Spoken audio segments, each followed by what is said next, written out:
शयनाभवतु शयनो भुनक्तु शवीर्यं कर्वावहै तेजस्विनावधीतमस्तु मा विद्विषावहै। ओम शांति शांति शांति। अखंडमंडलाकारं व्याप्तं येन चराचरं तत्पदं दर्शितं येन तस्मै श्री गुरुवे नमः। गुरुर्ब्रह्मा गुरुर्विष्णु गुरुर्देव महेश्वर गुरु साक्षात् परब्रह्म तस्मै श्री गुरुवे नमः। तस्मै श्री गुरुवे। जय आनंद। साझा प्रेम, आज की इस पावन बेला में समस्त गुरुजनों की तरफ से सबको भरपूर आशीर्वाद, बहुत आशीर्वाद। पिछली एकादशी को हम लोगों ने 3 एकादशियों में मन की विभिन्न अवस्थाओं का वर्णन किया। जो मन के धर्म है, इनमें सुख दुख भी था, पाप पुण्य और फिर काम क्रोध, ये अवस्थाएं मन की होती हैं। अब मन से ऊपर उठेंगे। जो 4 महाशक्तियां हैं अंतःकरण की, इनमें पहला था मन, मनोमय कोश के अंतर्गत। आज दूसरी शक्ति है जिसका नाम है बुद्धि। आज बुद्धि के बारे में हम लोग जानेंगे। बुद्धि है क्या चीज? क्या बुद्धि का अस्तित्व मन से अलग है? इन अवस्थाओं को जानने के पहले एक बार फिर पीछे के मन की अवस्थाओं में कुछ देर के लिए चलते हैं। सारे धर्म ग्रंथों ने और ऋषि मुनियों ने सिर्फ एक ही बात कही है कि अपने संकल्प को पहले तौलो। क्या संकल्प लेके आए थे संसार में? मन का धर्म है संकल्प और विकल्प।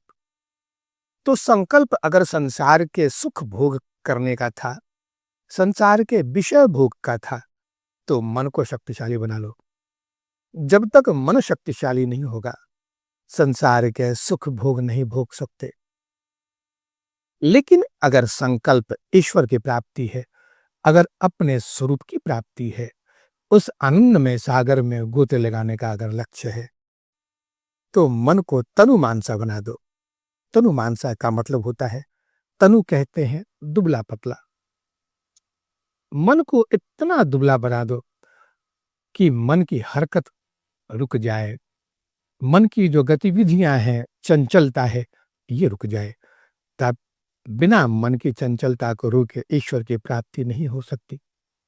लेकिन मन जितना चंचल होगा, सांसारिक उपलब्धियां उतनी ही तीव्र होंगी। मन का चंचल होना अति आवश्यक है विषय भोग के लिए, और मन का शांत होना आवश्यक है ईश्वर प्राप्ति के लिए, अपने स्वरूप के दर्शन के लिए। तो मन की अवस्थाओं के बारे में धर्मगुरुओं ने एक ही बात कही है कि जिसने अपने मन को वश में नहीं किया, वो न अपने आप को जान पाता है, न ही ईश्वर को। ईश्वर को जानना तो बहुत दूर की बात है। मन अगर चंचल है तो संसार के धर्म भी सही रूप में निर्वाह नहीं कर पाता। वो मन की चंचलता होती है, और मन का धर्म है संकल्प विकल्प। मन जो भी संकल्प करता है, अगर उसका वो विकल्प करता रह गया, तो फिर वो कोई भी संकल्प पूरा नहीं हो पाता है।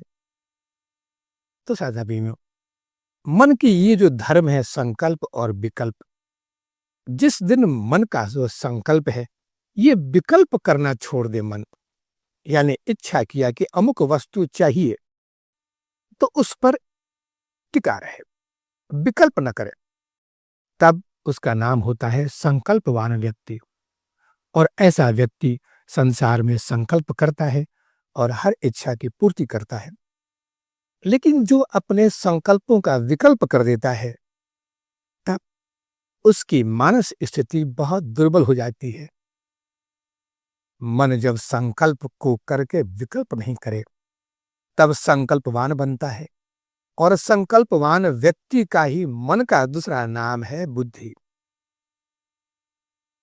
मन का ही वो रूप जो अब विकल्प करने की शक्ति उसमें नहीं है, वो विकल्प करना छोड़ दिया है, तब मन अपने स्वरूप को, अपने धर्म को परिवर्तित कर देता है बुद्धि के रूप में।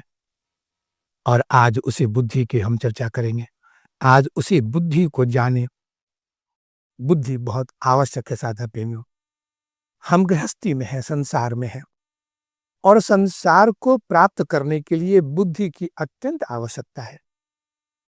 लेकिन एक बात याद रखें, बुद्धि को कुशाग्र करके ईश्वर की प्राप्ति नहीं हो सकती,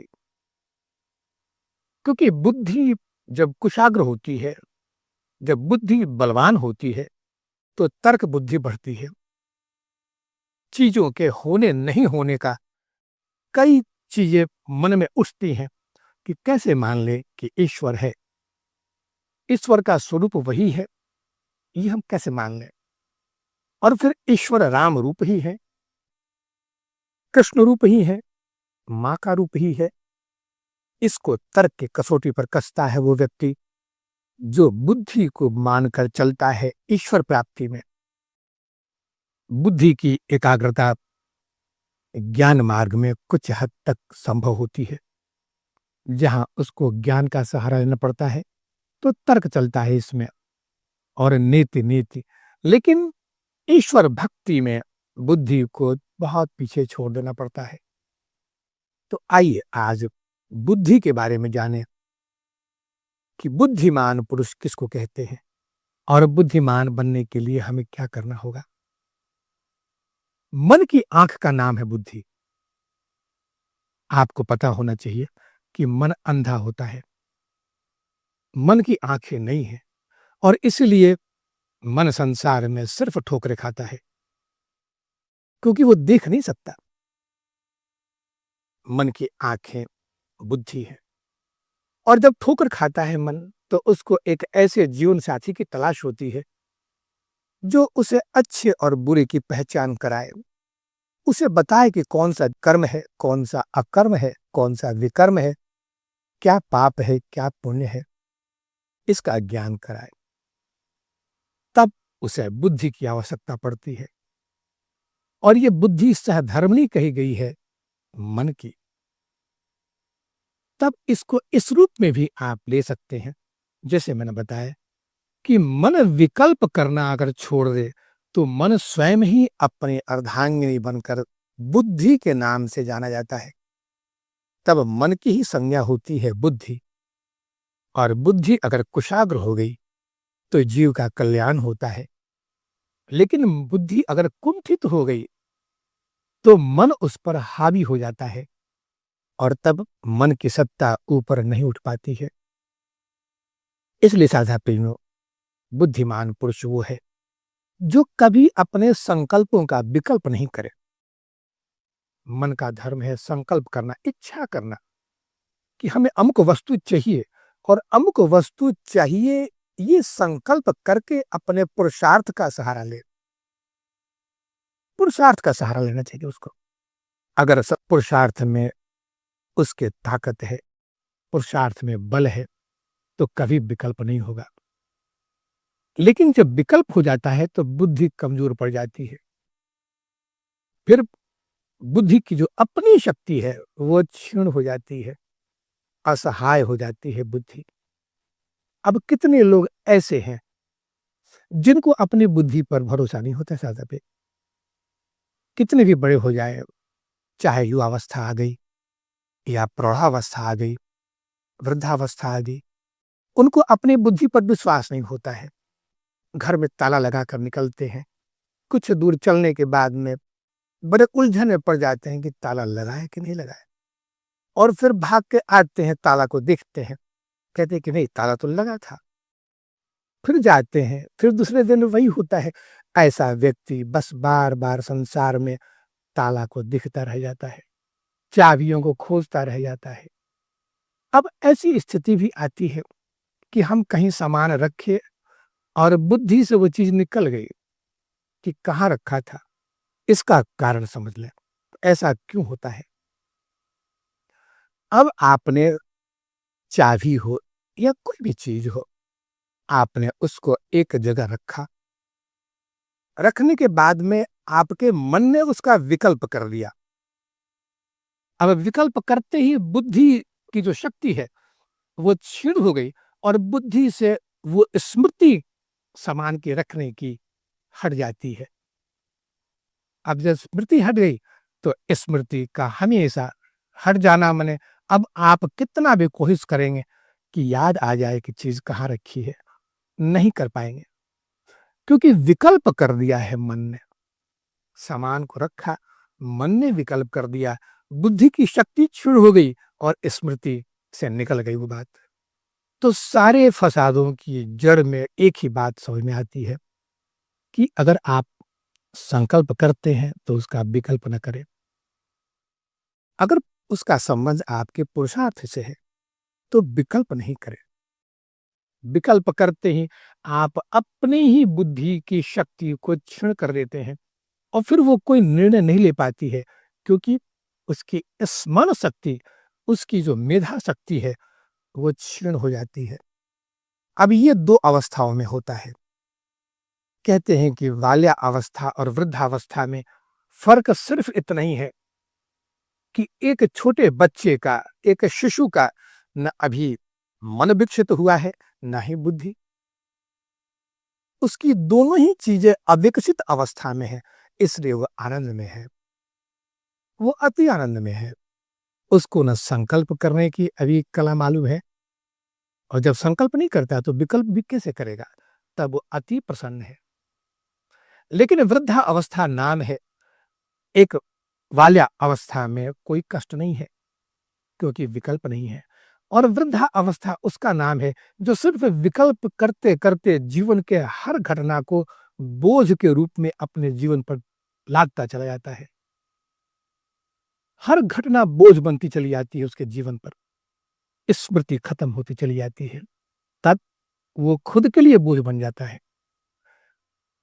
इन सब के मूल में सिर्फ बुद्धि ही प्रधान है साधना प्रियो। बुद्धि का धर्म है इस मन शक्ति को तीव्र करना। अगर आप मेधावी हैं, अगर आपकी स्मरण शक्ति तीव्र है तो आप बुद्धिमान हैं।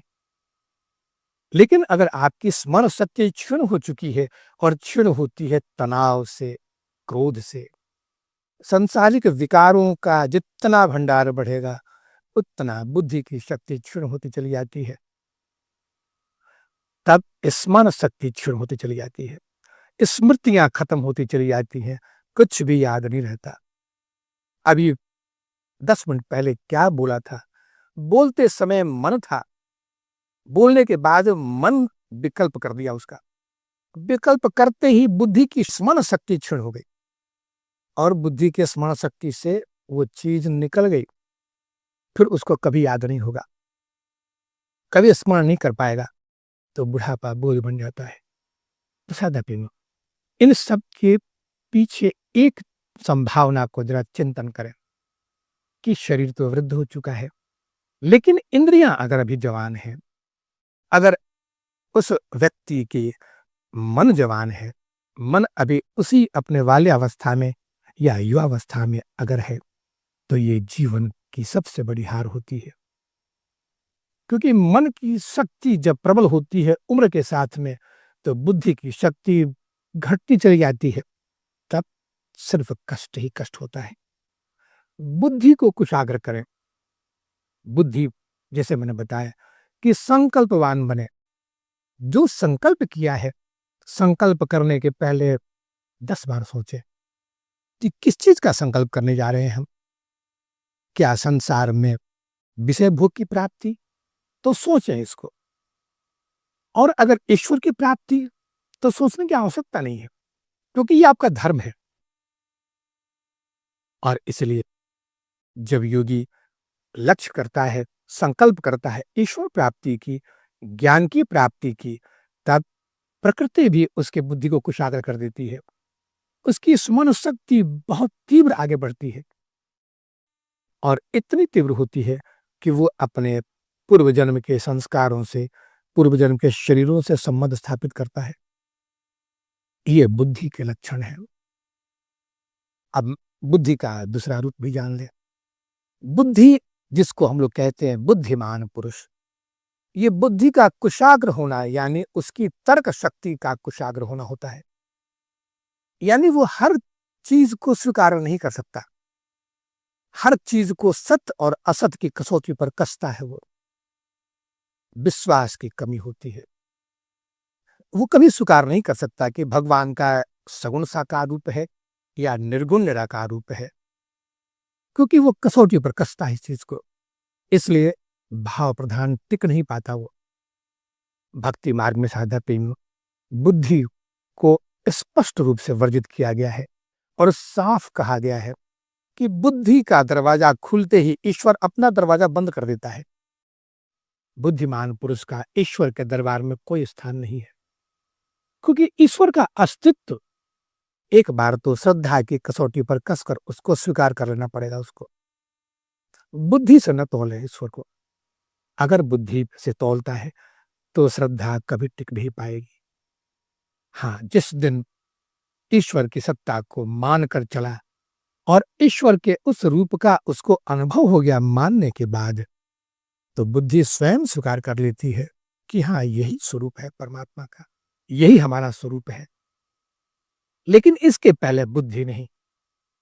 इसलिए कहा गया है कि ग्रंथों को पढ़कर, पुस्तकों को पढ़कर जो ज्ञान प्राप्त करना चाहते हैं, उनकी बुद्धि तर्क के मामलों में कुशाग्र हो जाएगी और वो तर्क को लेकर तो हर चीज की कसौटी पर कस सकते हैं, लेकिन साधनात्मक चीजें उनके जीवन में नहीं आती हैं, क्योंकि साधना का संबंध बुद्धि से है ही नहीं। साधना का संबंध अंतर प्रवेश से है और अंतर प्रवेश की सारी चीजें निश्चित है कि वही श्रेणियां हैं, वही दायरा है, वही स्वरूप है। इसमें खोजना नहीं है, सिर्फ अंदर प्रवेश करना है। अंदर प्रवेश करने के पहले अगर डर गए कि पता नहीं क्या होगा, अंदर प्रवेश किए कहीं ठोकर लग गई, कुछ नहीं मिला, भयानक दृश्य सामने आ गया, तो क्या करेंगे? तो साधना नहीं बढ़ सकती आगे। इसलिए साधक के बारे में सिर्फ एक ही चीज बताई है गुरुओं ने, और अनुभव के आधार पर इतना ही कह सकता हूं कि प्रारंभिक अवस्था में सिर्फ एक विश्वास की डोर को लेकर आगे बढ़े, तर्क की डोर को नहीं। जब एक आधार तैयार हो जाए और फिर एक डोर पकड़नी चाहिए श्रद्धा की और गुरुवाणी की, गुरु के उस अनुभव का, गुरु के उन दिव्य चीजों को लेकर, वाणी को लेकर एक आधार बनाकर अंतर प्रवेश करे, उस पर शंका न करे, वहां बुद्धि का प्रयोग न करे। ईश्वर को पाना हो तो बुद्धि का सहारा छोड़ देना पड़ेगा। भगवान बुद्ध के पास आधा प्रेमियों हर तरह के लोग जाया करते थे, हर तरह के लोग। अब कुछ लोग सांसारिक प्रपंचों का प्रश्न करते थे, सुख दुख, जन्म मृत्यु, पाप पुण्य, तो बुद्ध देव उनके प्रश्नों का उत्तर तत्काल दे दिया करते थे कि यही है तुम्हारे प्रश्न का उत्तर। लेकिन कुछ साधक ऐसे होते थे जो साधना की गहराइयों का प्रश्न करते थे। तब बुद्ध देव उनको कहते कि ऐसा करो, अगले साल जब मैं फिर मेरा शिविर यहां लगेगा तो आना, तब तक अपने उस साधना में लगे रहो। और इतना ही याद रखो कि ये प्रश्न तुमने इसलिए किया है कि कहीं भटकाव है, और भटकाव इसलिए है कि तुम बुद्धि को प्रयोग कर रहे हो वहां। उसका प्रयोग छोड़कर एक बार अनुभव करो, जाओ, और अगले वर्ष में आऊंगा तो मेरे पास आना, मैं तुम्हारे प्रश्न का उत्तर दूंगा। 1 साल बाद बुद्धदेव फिर जब शिविर लगता उनका उस गांव में, तो सारे साधक पहुंचते थे। बुद्धदेव उनको बुलाते अपने पास में, पूछते, कहो क्या पूछना चाहते थे पिछले साल? साधक कहता है कि अब पूछने के लिए हे प्रभु बचा ही क्या है मेरे पास में। अब तो आनंद की जिस अवस्था में मैं डोल रहा हूं, वहां सिर्फ आनंद ही आनंद है। अब सारे प्रश्न गिर चुके हैं मेरे, अब कोई प्रश्न नहीं है। अब सब पूछते वहां पर कि हे प्रभु, आपने ये सारे प्रश्नों का उत्तर सभी को दिया, और साधना के प्रश्नों के उत्तर में आपने 1 साल का समय दे दिया, तो इसके पीछे आपकी कोई मंशा तो रही होगी, कुछ तो आपके विचार में आया होगा। मेरे प्रश्नों का उत्तर भी आप तत्काल दे सकते थे। बुद्धदेव ने बड़ी मार्मिक बात कही है साधक प्रेमियों। उन्होंने कहा है कि अरे साधकों, संसार में सुख और दुख, कर्म अकर्म विकर्म, ये सब अनित्य है। इनकी व्याख्या की जा सकती है क्योंकि इन सब की स्थितियां परिवर्तनशील है, अनुभव की चीज है। लेकिन साधना ये लक्ष्य है जीवन का। और मैंने इसलिए कहा कि तुम अपने पुरुषार्थ से इसका अनुभव करो, क्योंकि जब तक तुम मानकर चलोगे जो गुरुओं ने कहा है, इसको तुमने अगर इसी रूप में स्वीकार कर लिया और कभी गुरु के अनुभव को अपना अनुभव नहीं बनाया, तो ऐसा अनुभव कभी टिक नहीं पाता। इसलिए गुरुवाणी को सुनो और सुनने के बाद उस अनुभव को अपना अनुभव बनाओ।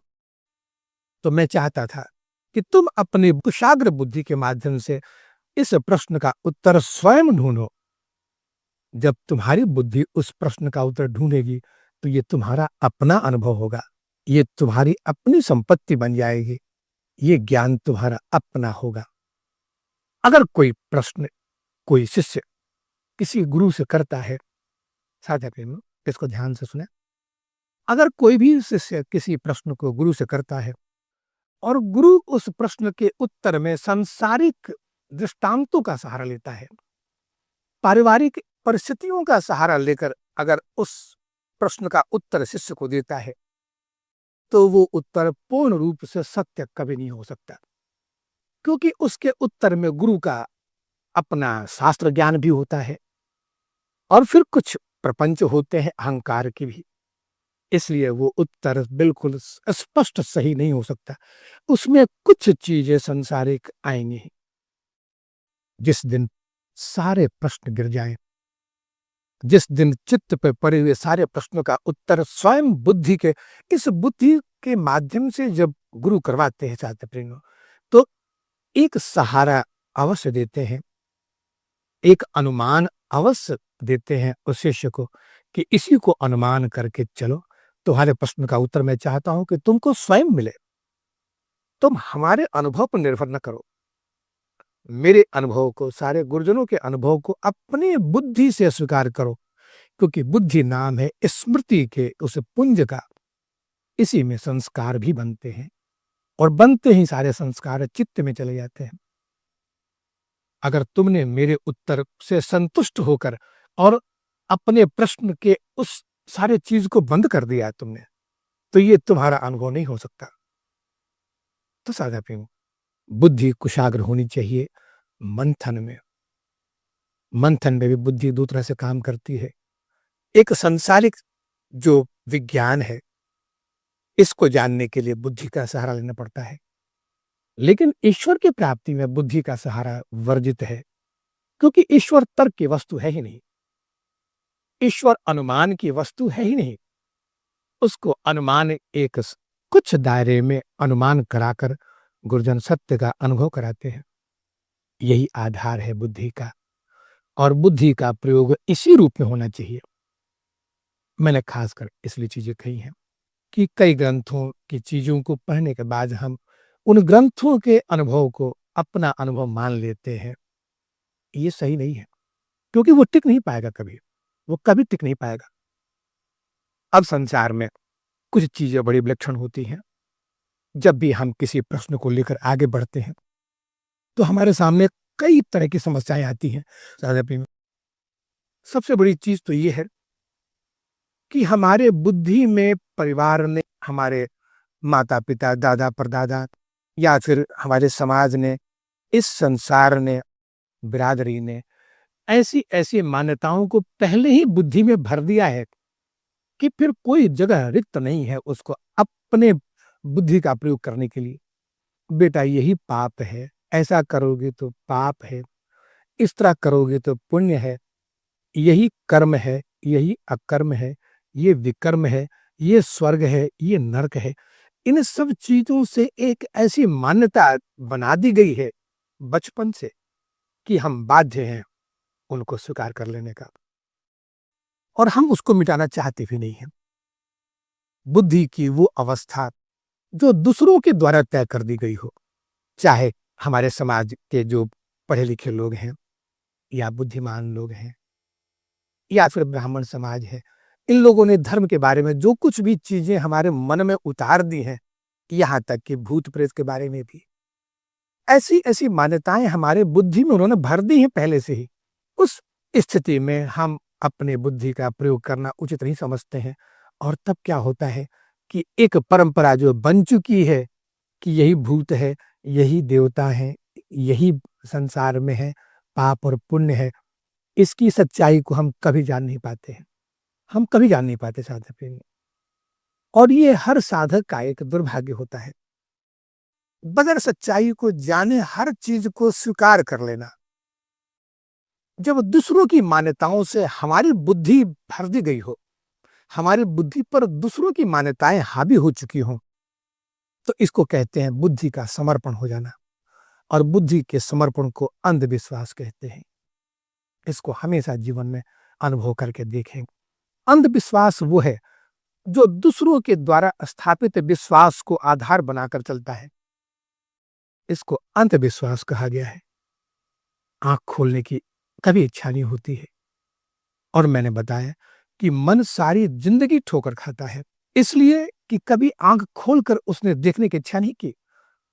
बुद्धि के माध्यम से वो देखता संसार को, और सच्चे और झूठे की कसौटी पर कसता उस चीज को, तब स्वीकार करता। लेकिन ऐसा नहीं करता है वो। तब एक जो परंपरा बन चुकी है, उसी परंपरा में हर चीज चलती रहती है। आज से हजारों वर्ष पूर्व जो समाज था, जो पारिवारिक माहौल था, उस वक्त कैसा समाज था, कैसी मान्यताएं थी, ये अब तक हमारे अंदर में पड़ी हुई है। वहां एक बार बुद्धि के आंखों से इसका अनुभव करना चाहिए, हमको जानना चाहिए। और इसी के लिए गुरु के पास जाने की जो परंपरा है साधक प्रेमियों, सिर्फ इसलिए कि हे गुरुदेव, हमें उस सत्य से अनुभव कराइए, क्या यही मान्यता सही है? और तब साधक प्रेमियों, गुरु का एक ही धर्म होता है कि पुरानी मान्यताओं का सही निरूपण किया जाए उसके सामने। जो रूढ़िवादी चीजें हैं, जो पहले से उस वक्त के समाज की जो देन है, उसके स्वरूप को सही रूप में बतलाएं। और अगर उसमें अंधविश्वास है, अगर उसमें किसी तरह के विकार हैं जो उसके जीवन को बर्बाद कर सकते हैं, तो उसको छिन्न भिन्न कर देना ही गुरु का काम है। लेकिन इसके लिए साथ एक बार अपने अंदर उतरना तो पड़ेगा। आप चाहें कि गुरुदेव सिर्फ कह दें और हम स्वीकार कर ले उसको, ये भी उतना ही गलत है। आपने मान्यताओं को स्वीकार करके अंधविश्वास का सहारा पहले लिया था, और अभी भी वही करने जा रहे हैं आप, जो सही नहीं है। इसलिए बुद्धि के इस आंख को जो पूरी तरह संतुलित करती है मन को, इन आंखों से देखिए एक बार। देखिए, संसार की नजरों से संसारिक व्यक्ति के लिए पाप और पुण्य में अंतर होता है, स्वर्ग नरक में अंतर है, कर्म अकर्म विकर्म में अंतर है, इन सब में अंतर है। तो ये भेद दृष्टि किसके लिए है? सिर्फ संसारिक व्यक्तियों में, संसार के लिए है। लेकिन जो तत्वज्ञानी है, जो सिद्ध महात्मा है, इनकी नजरों में न पाप दूसरा है, न पुण्य दूसरा है, न कर्म नाम की कोई चीज है, न अकर्म, न विकर्म। सब एक साम्य अवस्था में होते हैं, सबको एक नजरों से देखता है वो, और यही आधार होता है ईश्वर प्राप्ति का। तो बुद्धि की इन अवस्थाओं में, जिसको हजारों वर्षों से लोगों ने हमारे बुद्धि पर थूक दिया है, एक रूपरेखा तैयार कर दी है मीनार की तरह। इसकी सच्चाई को जानकर ही स्वीकार करे इसे। गुरु जब भी ऐसे शिष्यों को देखता है जो पुरानी मान्यताओं के आधार पर सत्य को पकड़ने में असमर्थ है, तो उसको एक बार अंदर प्रवेश कराने की इच्छा प्रकट करता है। अगर शिष्य का समर्पण है तो निश्चित अनुभव कराता है गुरु। लेकिन अगर मान्यताओं को छोड़ने को तैयार नहीं है वो, और फिर उसके अंदर में एक भय सा है कि कहीं अगर ऐसा हो गया तो पाप न बन जाए, या फिर कहीं नरक का भागी न बन जाऊं मैं, तो अंदर प्रवेश नहीं कर पाता है वो। तब सबसे बड़ा नुकसान साधा प्रेम यही होता है कि पुरानी मान्यताओं को मान्यता कहते हैं कि मन ने जो संकल्प कर दिया उसको स्वीकार कर लेना। और बुद्धिमान पुरुष वो है जो मन के निर्णय को कभी नहीं मानता है, अपनी आंखों से देखेगा और परख करेगा उसको। इसलिए जब मन का धर्म कैसे स्वीकार करेगा बुद्धि, क्योंकि मन हर संकल्प का विकल्प कर देता है और विकल्प करते ही बुद्धि अपनी सारी शक्ति खो देती है, तब बुद्धि कहीं टिक नहीं पाती है। तो ऐसे मन की शक्ति को बुद्धि कभी ग्रहण नहीं करती है। इसलिए मन की शक्ति, विकल्प करने की शक्ति जब खत्म हो जाती है, तब बुद्धि की शक्ति बढ़ती है और तब बुद्धि स्वयं अपना निर्णय लेती है।